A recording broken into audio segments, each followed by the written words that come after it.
I'm not seeing it on Facebook yet, Ash.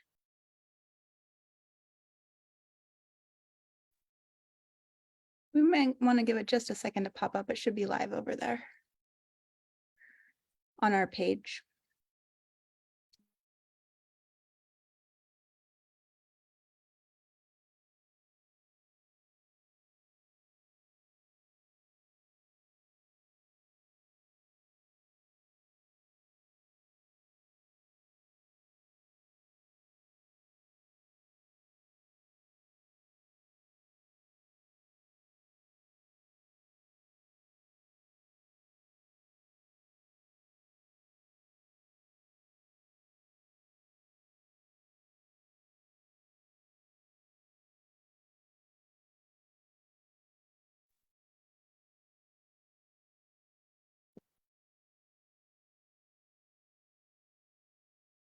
All right, welcome friends. You have found the Convos and Cohort episode 2 for 2023 for First Matter Press. And we're here on Zoom and also live over on Facebook. So welcome if you're in either place with us. And I just want to start off this evening with a land acknowledgement. First Matter Press is primarily located in Portland, Oregon. So we're curating this conversation from the traditional and ancestral lands stolen from the Multnomah, Clackamas, Chinook, Cathlamet, Tualatin, Kalapuya, Molalla, and many other tribes and bands of the Columbia and Willamette regions. And we respect that acknowledging Indigenous people as the original stewards of these lands since time immemorial is not enough, and the action and investment are required. And I'd also like to just take a moment today to acknowledge the many different tragedies that peoples are living through right now because of climate change, and to have our hearts be with our family and people in Maui and across the Western US and across Canada where there are fires, and it's very smoky here today in Portland. So I just want to acknowledge that that's part of what's happening right now in our hearts and minds, is holding space for these kinds of things. And thank you for being here with us tonight to really celebrate art and craft and the ways that writing and literature can lead us through these times.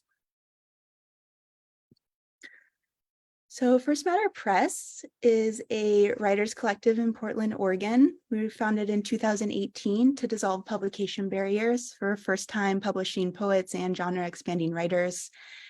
And with 20 titles available or in production, our annual releases center community and craft, and we invite authors into creative cohort where they crystallize their manuscripts in dialogue with their editors and their fellow writers.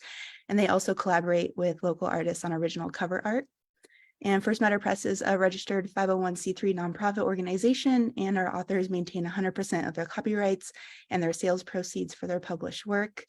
And currently our editors include Ash Good, myself, Lauren Paredes, and Emily Moon.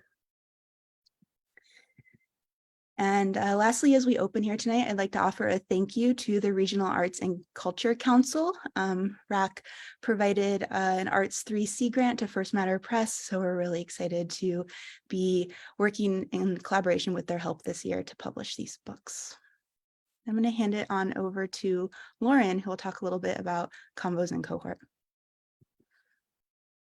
Thank you, Ash. Welcome again, everyone, to part 2 of Convos and Cohort events for this year. For those new to First Matter Press, Convos and Cohort has been an annual pre-release event offering since 2021, where we invite our authors to preview their upcoming books and explore chosen topics central to both titles. Both book covers that you see here feature beautiful custom collage work from Portland-based artist Lara Roos. You can find more of Lara's work on Instagram at good_luck_Lara. So tonight we'll be focusing on the topic, the space of the page. And at the end of our conversation, we will offer some time for question and answers. So while you're listening tonight, please feel free to drop your questions in either the Zoom chat or our Facebook Live event space, and we'll be sure to pass them along to Charity and Ray. All right. So we begin tonight's reading with our first poet, Charity E. Yoro, who is publishing her debut collection, 10 Cent Flower and Other Territories with First Matter Press this year. Charity E. Yoro is a steward of words and beings. Since publishing her first broody poem in 8th grade, her writing has appeared in the New York Times, The Rumpus, Poets.org, Tupelo Quarterly, and elsewhere. Born, raised, and educated on the east side of Oahu, she currently lives in Portland, Oregon with her wild-loving family. Thank you for being here, Charity.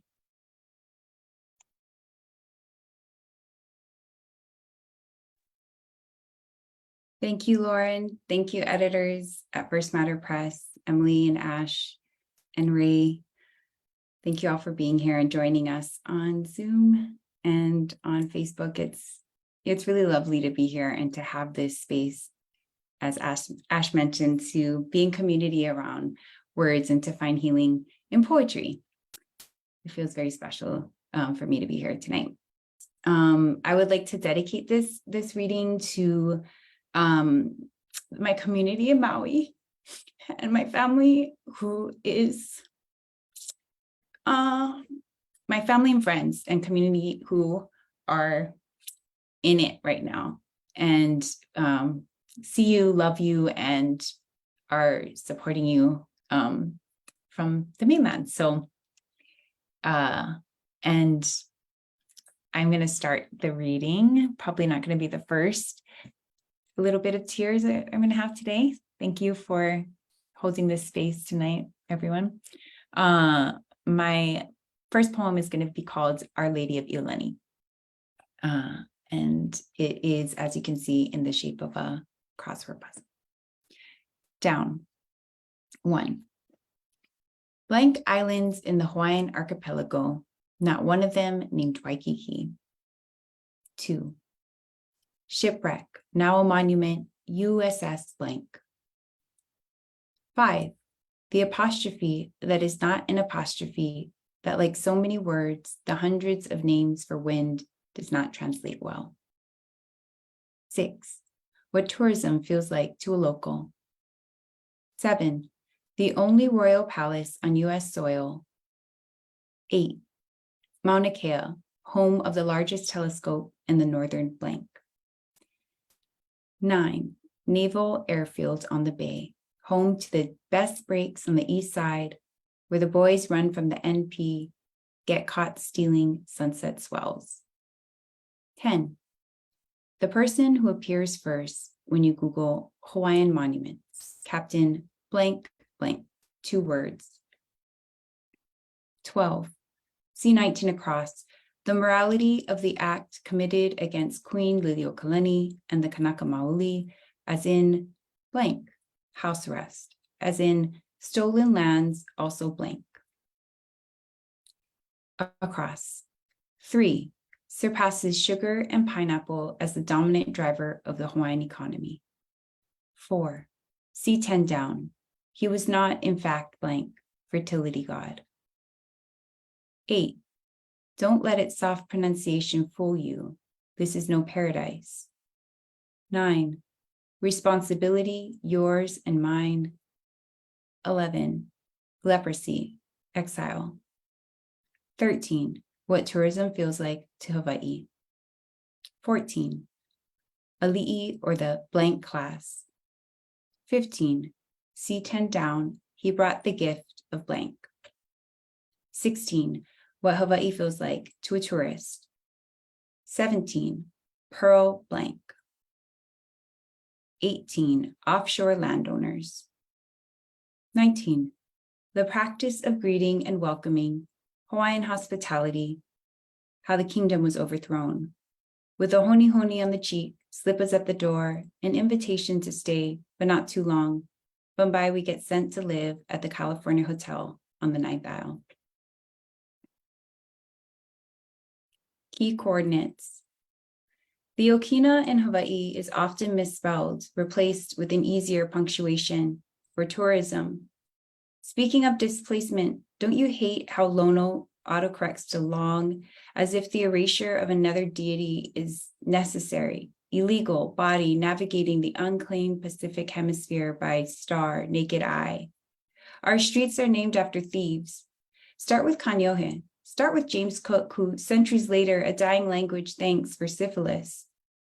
Now, when someone without asking tells me about their expensive vacation on my home island, explains that it was their least favorite of the 8, goes on to say how they'd rather spend Christmas in Mexico next year, I want to ask, as members of the ruling class, bearers of this post-colonial currency, passport stamps, you must know Ho'okipa, that the world is an island, that this particular island is a harbor of matters unsettled, perfectly positioned to settle all 4 branches of the US military. Territory of the land of the free of rape charges. I want to say, before you leave to spend the rest of the year back in Arizona or Ontario, please pay respects at Iolani Palace. Learn about Kalaupapa. Understand your kuleana. Instead, I warn you not to leave with lava rock in your luggage. It's not a heavy one to start with. This next poem is called Sugar in the Raw. Great Grandma, what was your name? We've lost our koseki somewhere along the way. No photo, no altar. I empty the suite, the queen's ohia lehua hidden in the morning paper.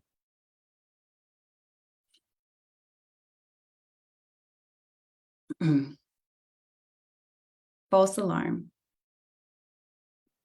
8:07 a.m. No, part 1, 8:07 a.m. She sleeps with fear under her pillow in the shape of a handgun, magazine locked and loaded, queen mattress only she overturns to access.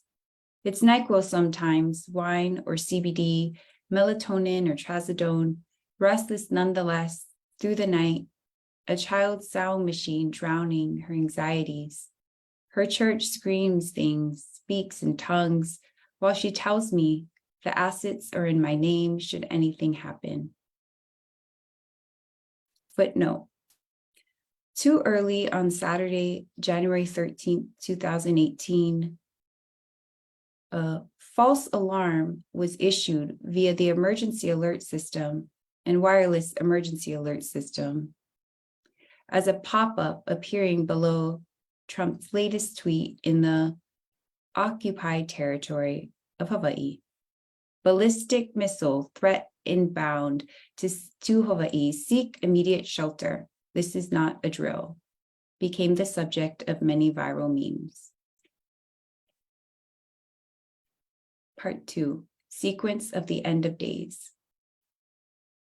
The assets are in the shape of a hand, restless nonetheless, in tongues, sometimes locked and loaded screams through the night, the child's sound drowning fear under her pillow.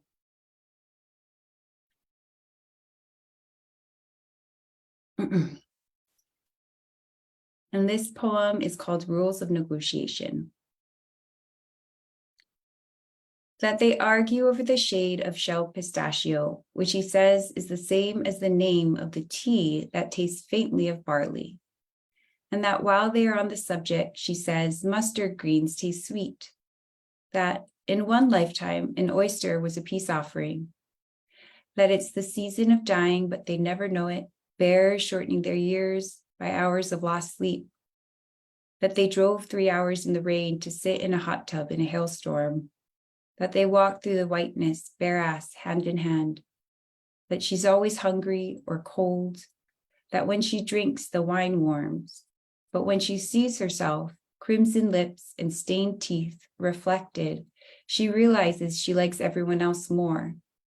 That the skin and the shell and the meat are separate things. That she cried when she came and couldn't say why, pulled him closer until she could pull herself together, until he said, I felt that. That all she wants is to slide into his runner sweats and lay between the carpet of his thighs. That all she wants is a home shaped like a letter she learned once, not the first, but the most significant sound.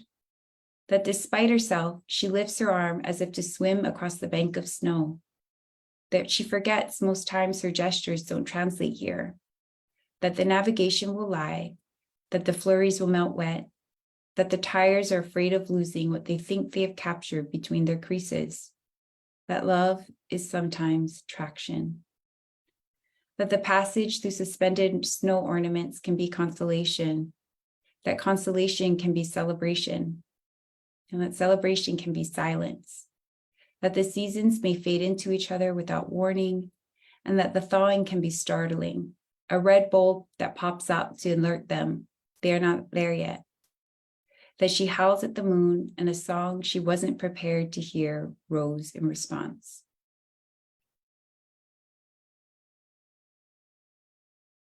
And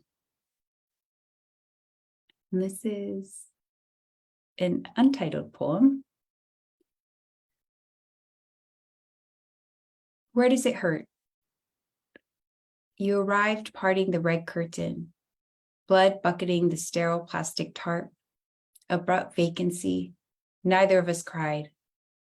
Why did you choose us? For 2 days, we were on unfamiliar territory, unsheathing boxes, inhaling spores of someone else's divorce, home. We exhaled under the leaking roof. There was no cast iron family heirloom to unpack. The photo of the woman, your middle name, restrained smile on an already dusty altar. Is this it?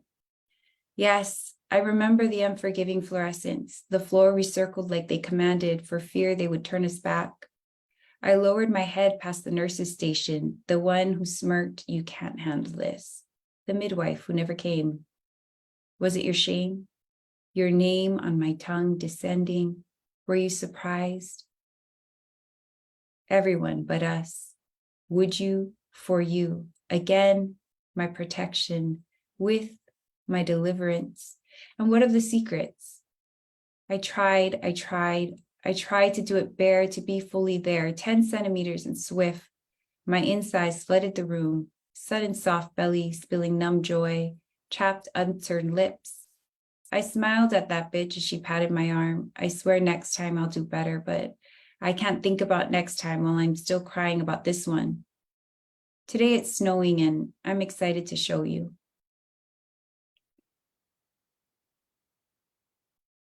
This is my last poem. This is Hanaho, which in Hawaiian is kind of like encore. Something that doesn't exist. I'm looking for the notes. Sweet, repetitive goodbyes my other selves float between to allow permission to capture the fragrance of blush undocumented. My hungry machine, the continent no one can find on a map. Thank you.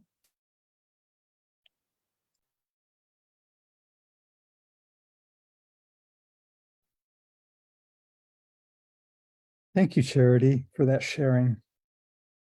It's my pleasure to introduce Ray Diamond and their first collection of poetry, Floating Bones. Ray Diamond is a neurodivergent, interdisciplinary artist, educator, and nature advocate. They wrote, collaged, and published zines as a homeless youth in the 90s, and their poems now appear or are forthcoming in Petrichor, Blaze Vox, Clock House, Miracle Monocle, and Sinister Wisdom. Ray is the author of the prose book, The Cantagee Oracle, from North Atlantic Books, the founder of the Long Tone Choir, and a lifelong student and teacher of Qigong. Find her online at raydiamond.com and at Ray13Diamond.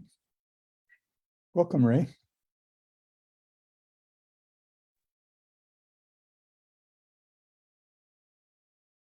Thank you, Emily. And thank you, Charity, for that reading. I would rather just take like some minutes to let it all soak in, but I guess we need to keep things flowing, but I just wanted to at least say that. Thank you to all the editors at First Matter and to everyone who's here tonight or listening with the video in the future. And just to the land that is holding all of us right now, wherever we are, in all our myriad places. this isn't a poem. This is the table of contents for my book. And I just wanted to share it because I love table of contents in poetry books. I feel like they often are this immediate dive into whatever the realm is that you're about to enter as you come into that book. And so I just wanted to give you a little taste of it. I'm not going to say anything further about it, but you can always ask later during the conversation. But that's all. We can go to the next slide. Thank you. All right. First poem, as we all will. Lost in dirt circles, in the park that was an artillery corps in a forgotten time, I sing a song to a friend on the phone as a fox watches from the underbrush. I follow at a distance until its trail shrinks too low, too narrow for a two-legged one singing a downcast song about one endowed man who shared food with his peers, but not with a starving fellow. And what befell each when they died, as we all will someday. You, me, my friend, the fox, all of us. And still, this moment spirals in me when a pair of mating beetles buzz about me a few nights later, and before I can recover from that carnal wonder, a moth and I collide, gold glowing in an amber lamp beam before parting in darkness. And the next day, while still in the rapture of this pearl string of phenomena, I hear the familiar and wholly unexpected rhythm of horse hoofs clippity-clumping up the pavement behind me, and I turn to, lo, see, yes, a horse, trit, trit, trotting beneath a man in chaps and a straw hat. I wave in an effort to be polite, despite my unswerving gaze. The man, unblinking, unsmiling eyes glazed, waves back, rides on, and the herons squawk over the mud flats, and a stranger claps as I leap over salt streams of low tide. And come sunset, I am still astounded as I eat rasp and blueberries from an old jar found discarded in long, thirsty grass that is sure to green in winter rains.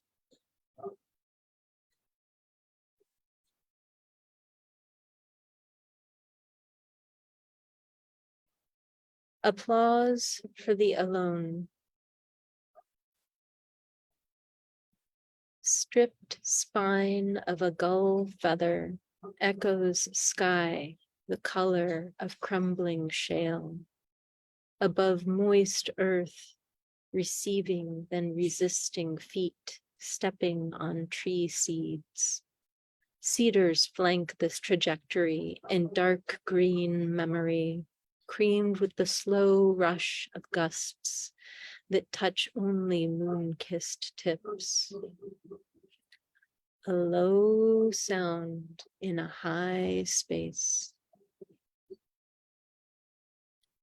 Hemlocks look on, unspeaking. Up ahead in concrete ruins, doorways gape between expanses of grass and shadowed underworlds, where a single note sung becomes a sonic kingdom lingering just beyond the last pass of air up larynx and out lips. Clap hands here, and the walls clap back. Clap back. Clap back.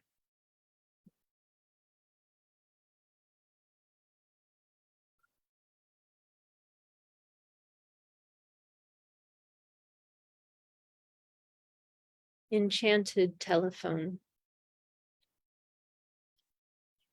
I am assembling an empty space. If I toss you a can on a string across its fathomless span, you might hear me metallic sing into tin reverberant from an obscure edge. At dusk, deft bats might careen through, echolocating insects. I might pierce the expanse with blown glass marbles in order to lose orbs in void. Crystal spheres in circling swirls of color might appear in your tin. If you rattle them, the can could become a jar, the marbles fireflies, together a lamp, and the bats collecting clouds of storms to come.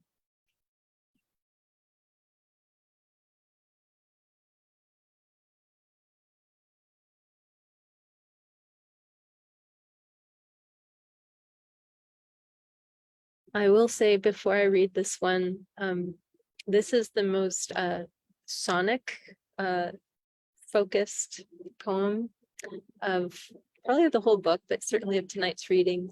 And you might enjoy actually having your eyes closed for it, but it's also fun to look at the page, so it's up to you. Orbit of ears.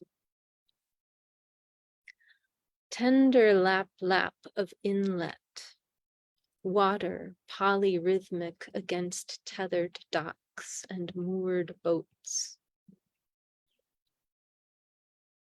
Flap and clang of ropes resonant against bare masts.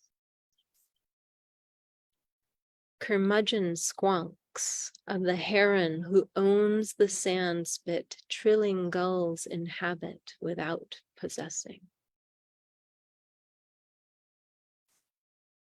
Rushed expulsion of held air of surfacing seals preceding melodic liquid ripples centripetal over luminous supersurface realm.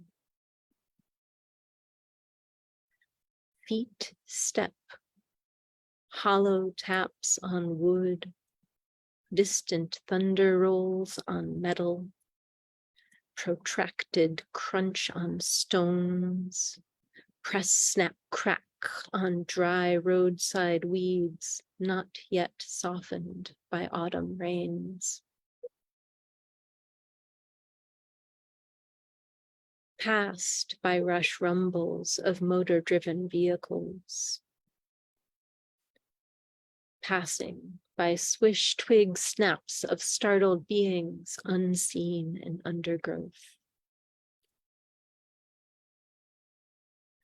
Approaching the growing solo of a who cooks for you barred owl with its descending glissando finale whoo, that fades as the unalarmed banshee screeches of a barn owl swell into consistent intermittent prominence that settle into hovering counterpoint duet at a distance with the ostinato duple rhythm of rubber soles upon pavement. Steady, low, quiet, and close.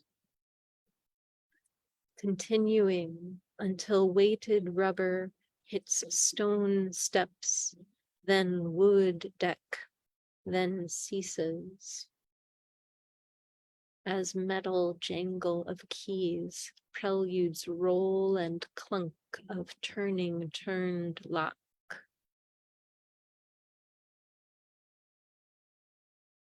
Owl rasps accompany and continue beyond. Creaks of opening, closing door.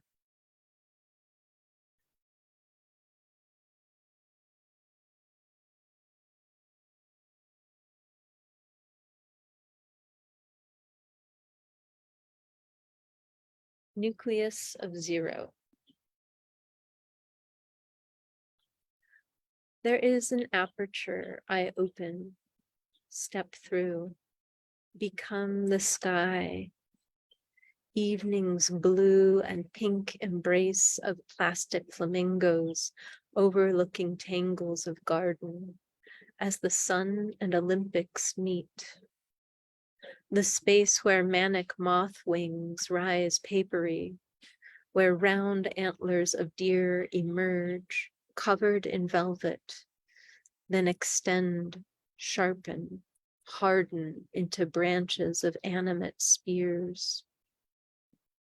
Or, in the early hours, I am falling sky, luminous gray, permeating vapor, obscuring mountains, erasing distance, blurring sources of sound into one chord of immersion, ship horn, gull cry, truck brake, one omni-amoeba engulfing each cell, each atom, filling spaces between all nuclei and electrons, the worms, and the holes through which they travel.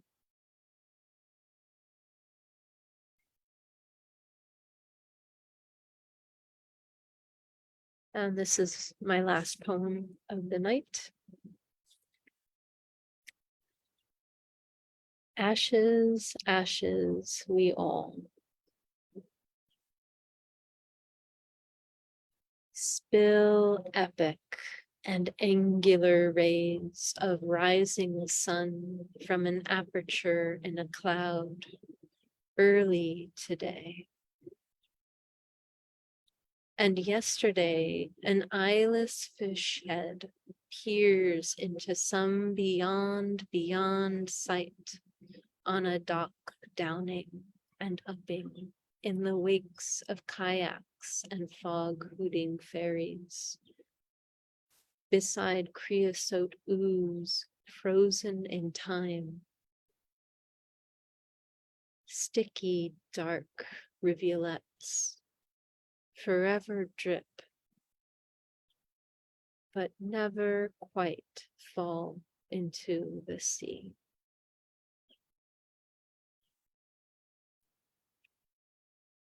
Thank you. Thank you for that offering, Ray. Thank you, Emily.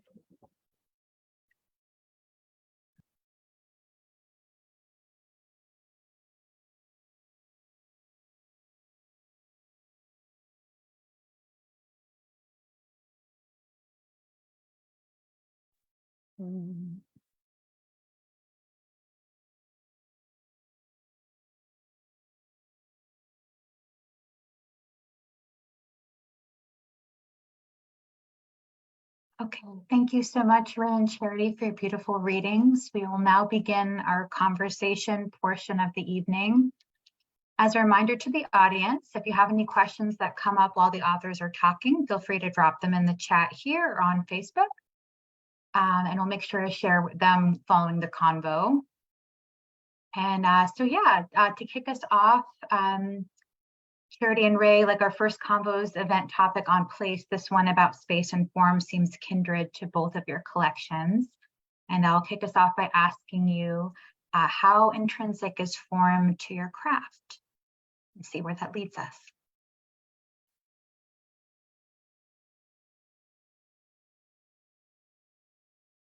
I love that word kindred. That really that resonates a lot with just talking about form and talking about Ray and I's work.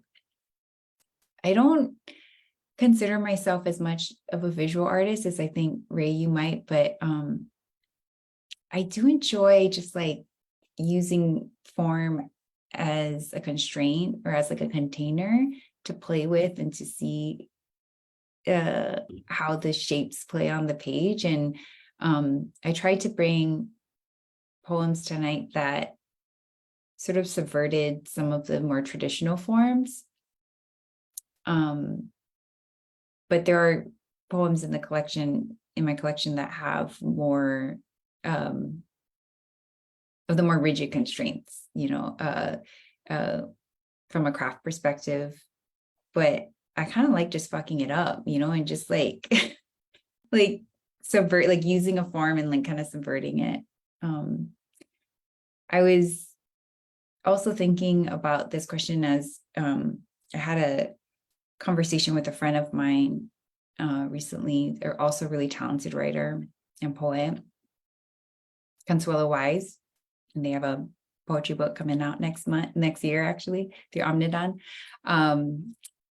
But we were talking about honing our intuition and our artistic intuition. And I think form in a way is sort of my kind of like an attunement practice. When I play with different forms, it's sort of like almost a spiritual like attunement as to like, where am I going with this? Where is the creative spirit, or like the muse leading me? Yeah, I'm curious to hear your thoughts on it, Ray, if you have a similar experience.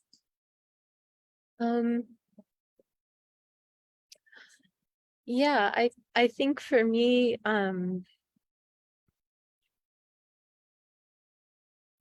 form just adds this other dimension to language. I love poetry because it just expands what language is and can do. And I feel like poetry is, I mean, there's lots of ways to experiment with language, but I feel like poetry is one of the ways that we just really push the edges and keep pushing and pushing. And form is just one of the tools that we use as poets. And it's certainly a way that I like to work with it.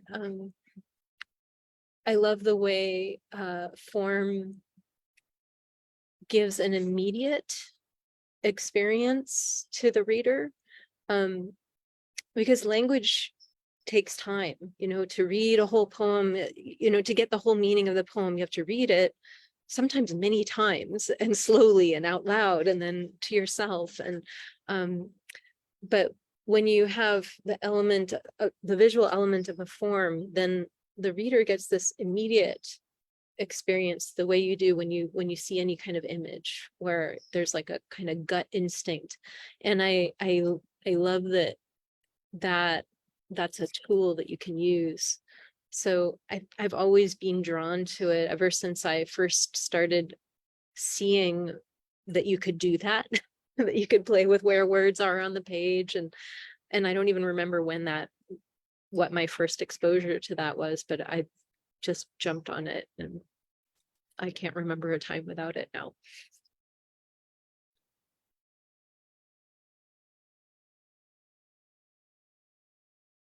I'm curious about your inspirations. Like, where do your inspirations come from in terms of form? I mean, there's the main thing is there's a number of different things. One is within the content of the poem. Like, for example, in Applause for the Alone, which I read tonight, that was the one that was right justified, and there was a shell that was kind of shaped like an ear off to the side.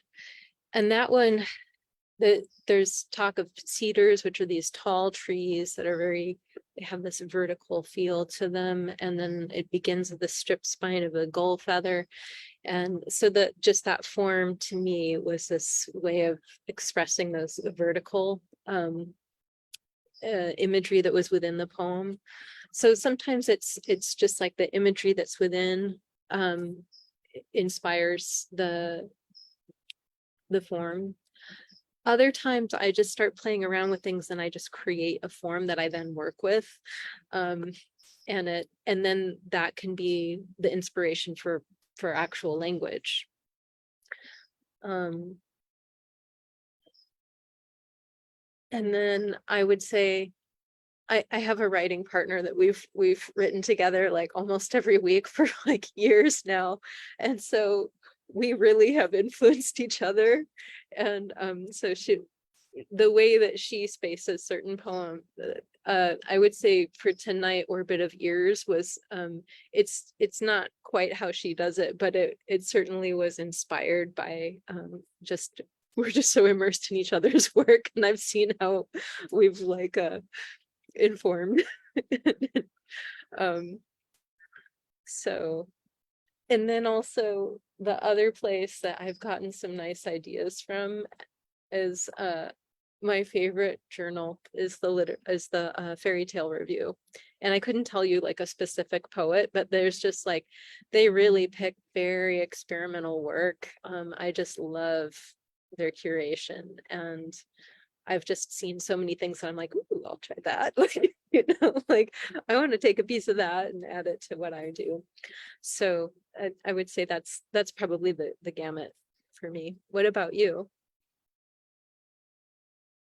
Quickly though, I was just gonna comment on the experience of listening to you closing eyes, or actually I wasn't closing my eyes, I was looking out at this like sort of apocalyptic smoke that's outside my window, and like, but hearing you read it was an experience because, you know, I think, and this might be true of both of our works, but like, I feel like the experience of reading and listening and actually like reading aloud, reading silently to ourselves, and then also having that visual, it's like a whole multimedia experience because you're getting like these layers of the work that is read. When I heard you read it, it was like just differently than how I would have read it just on independently on my own, which I think is the case a lot of times when we hear writers read work that we love. But I just wanted to thank you for that, because I thought that it was just a really sensorial experience of having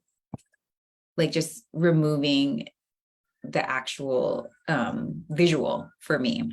Mm-hmm. So I appreciated that like invitation to just listen. And then I started to hear certain things that maybe I wouldn't have heard, I think, if I was reading. Mm-hmm. Yeah. And so I love that invitation. I think for me, inspiration, I actually think it's the form come in a lot of pieces in the collection has come after the words, or at least in tandem with, like Our Lady of Iolani was one that just immediately was like, I knew what the content was, and I knew that I wanted the reader to work for that, and like to have some aspect of mutuality and involvement with the work. And I was really into like New York Times crossword puzzles at the time, and I'm really bad at them. I was like, I don't know. I just was like sort of merging those two things. And there is a monument at the time that had been burning, very famous French monument. And I was thinking a lot about how we determine sanctity, and like who determines what's sacred and what gets saved and what gets billions of dollars, donated to resurrect and restore things, and feeling a lot of things about that. And so I where am I going with that? I think the form and the content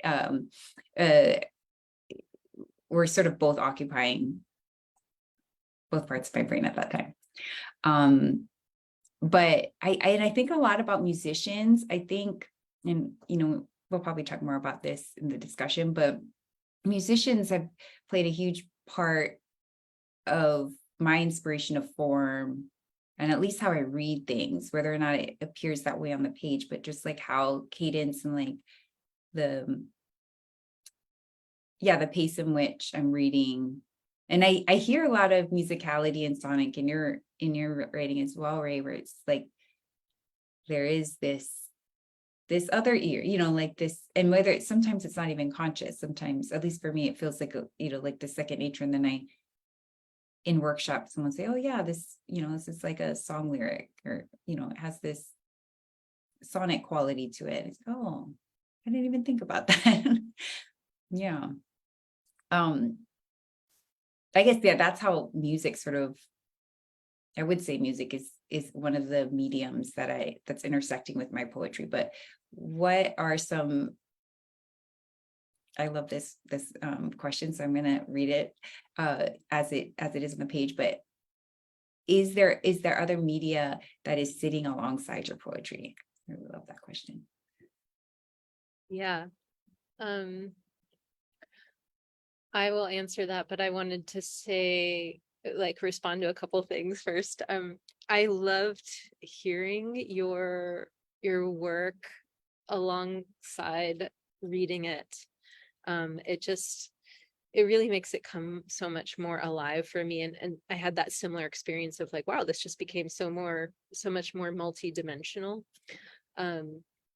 So I felt that very strongly tonight. And I feel the musicality of your, I very much hear what you're talking about in your poetry. It's not like there's like iambic pentameter or anything like that, but it's just like, there is this kind of like musical flow to your work that, whether you're reading it or the way I hear it in my head, is present.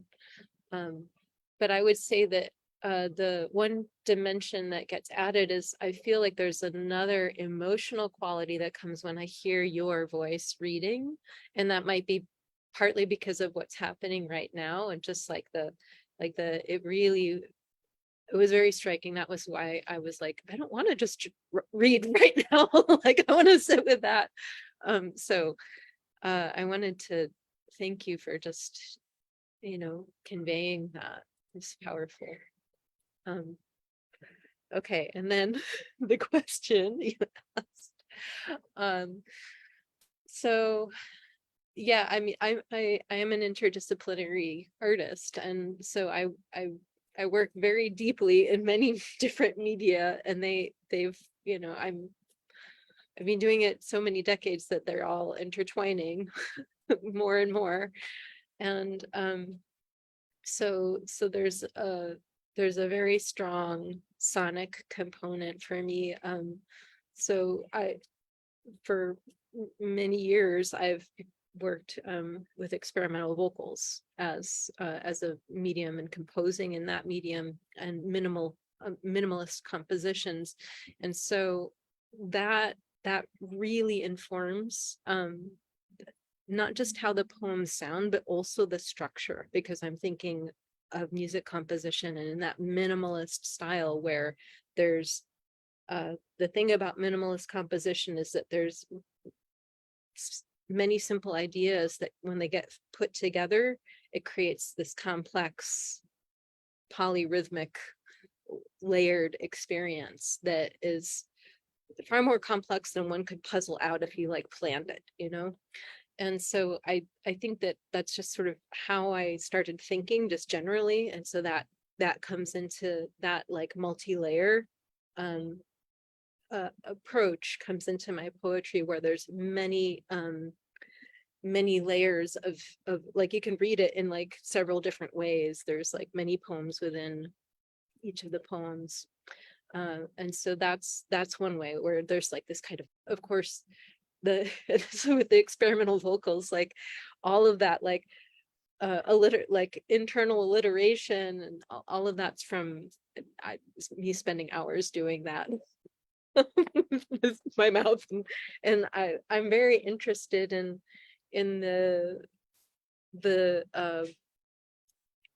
there's many tones that come out at once, and so when you speak, you're aware of this, of what's called the fundamental tone, but the vowel sounds that you make, and especially the way they interact with certain consonant sounds, as you move through language, these other tones emerge, and they kind of pop out and like disappear.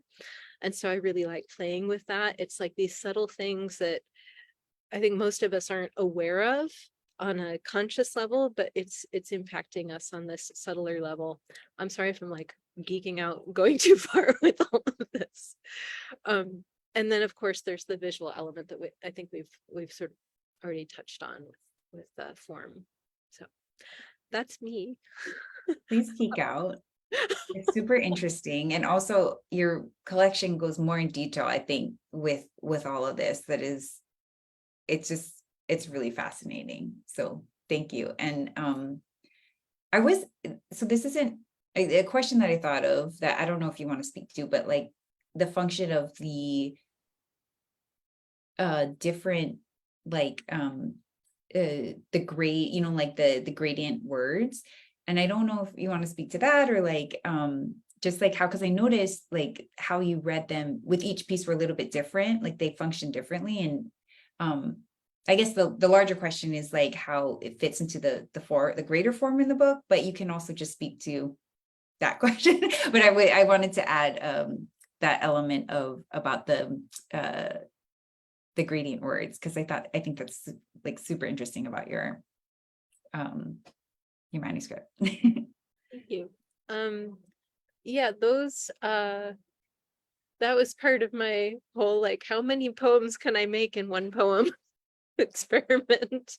And so within each poem, if you read those in order, and you have to kind of find them because some of them are a little tricky to see, although I think maybe Ash wisely lightened the tone so it's a little easier to find them.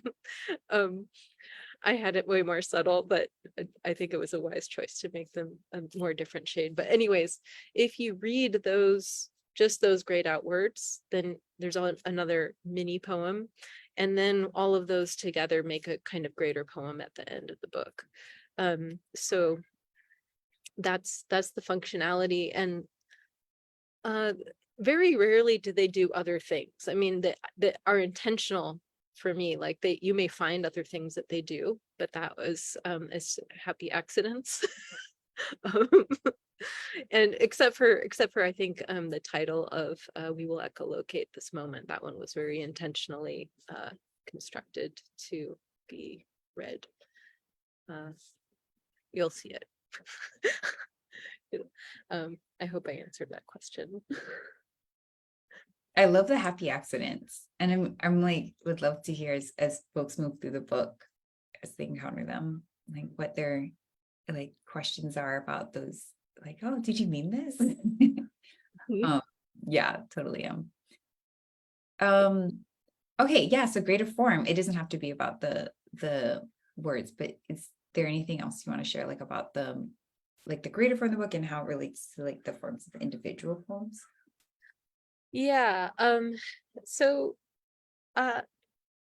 this book it's in these readings I'm only sharing the poetry, but there is also at the end of the book there's a whole other section. And so the book itself is, I call this my little experiment. And I don't know if I think it might be something that works for some readers and not for others. And I've already gotten that kind of feedback where some people don't like what I did. Feel like that the end part of the book shouldn't be there, or and I get that. Like so initially the book was just the poems, and then it just kept expanding and becoming lots of other things.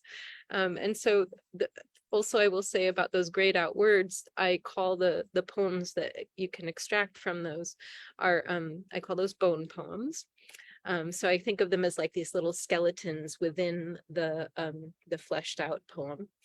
And then the editors, upon reading my initial manuscript, they were like, can you ground us a little bit more in this idea of the housing crisis? Because it's not quite getting us. And so I don't know exactly how they said it, but because I had written like, oh, this is about the housing crisis, and but it was really just these like really ethereal, crazy poems. And one of them was called Housing Crisis, and there wasn't really much like to go on about how it was related to that. And so then I came up with these what I call everywhere queries, which are these upside down questions that I'm gonna not say a lot about because I want people to experience them and not spoil the surprise. But then and then I just felt like still I felt like this book was an opportunity to create something impactful. And I felt like the poems alone were stirring, but I didn't feel like they would inspire any kind of action or change in the world. I felt like they would tug on people's heartstrings, and then they would put the book down and go do other things and be like, wow, that person had a hard experience. That sucked. Like, like, but so I felt like I wanted to say more to ground people in this experience of like, okay, this is some people have this experience of not having a home, and it's really uncomfortable and painful and horrible. But also, can we look at the big picture of why this exists? Because if we're just talking about like the symptoms, we're not going to get to any kind of solution. And so I have my own opinion about what the root causes are. And so I wanted to talk about that. But then I also felt like ultimately, what really gets people to take action is hearing people's stories. And I felt like I'd sort of obscured my story in all this like kind of ethereal poetry, and then like this essay that talked about like this big picture stuff. And then I was just like, well, you know what? I slept under bridges and this and that and the other, and it was just really intense, like I just had to like come out and say it and just be like, no, this is like so real. And it's not all horrible. Like there's actually really amazing things about being in that like cracked open experience. And it's horrible. So the book covers this arc of immersing the reader in this experience on a really felt way, a very ungrounded, like, whoa, what's real? Where am I? Where's center? Because that's what it's like when you don't have a home. There's nowhere to orient to or from. And so I wanted people to like just like feel that, but then I also wanted them to think about the bigger picture of it, and then like get that like kind of personal connection with the person that they'd read this from. So that was my little experiment. In my opinion, it was a very successful experiment, and I think it really did help to ground me in that experience, and also having like that kind of that context. Like I am always a proponent of like, you don't have to sell your trauma, or like you don't have to do this for anyone, but also like I think like how you executed that in the book was really beautifully and stirring. Like you said, it did have that effect on me as a reader. So thank you for that, and thank you for sharing that. Yeah, thanks for asking. And I want to ask you some questions about your work. I think we're at time soon. I mean, we could talk about form all day. I mean, Okay. We can talk about form all day.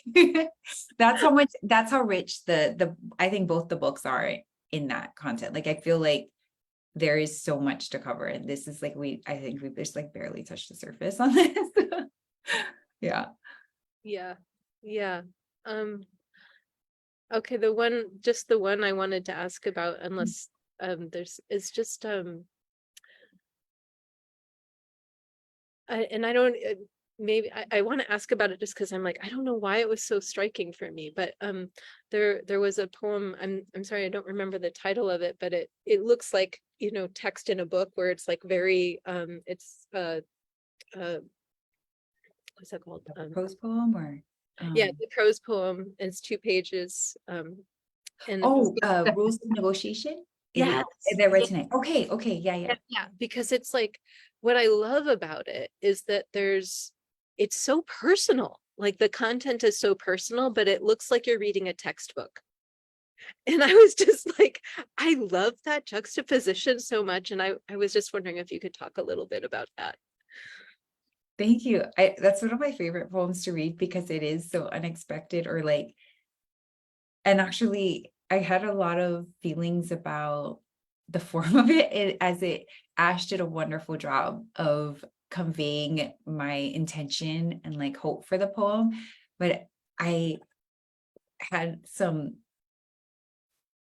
connect or like just like a desire to have it on one page and sort of look like really like legal language, like it's just like this document that's like really tiny font and that's totally like not accessible, and I don't think it would have like I think it would have hurt the experience of reading the poem, but like I had this like just this vision of it being really small, and then like I think Ash translated it in in like a readable way, but that I love that you brought that up because it does have, my intention was to have like sort of this juxtaposition of something very personal about this relationship and this intimacy and exploring intimacy in a very like legalese language sort of form. Yeah, that's one of my favorite ones to read. I like reading that poem. Thank you. Beautiful. Yeah.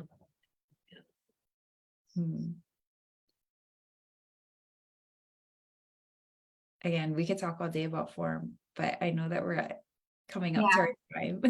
We're at time, but I do feel like we're cutting you off at like this juicy point. So sorry about that. So yeah, I think we'll transition out of the conversation right now.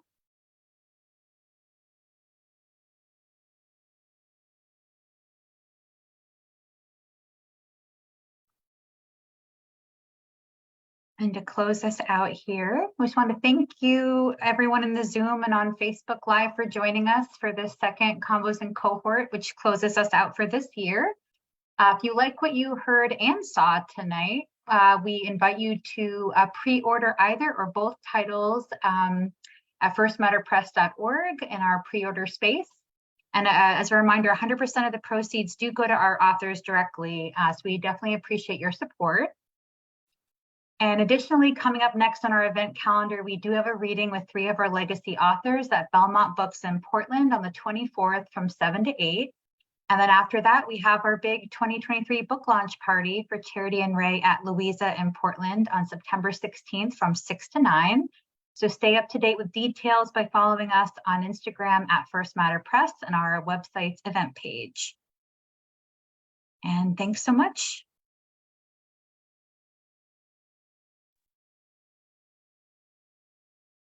Thank you, everyone. Thanks, y'all. That was fantastic.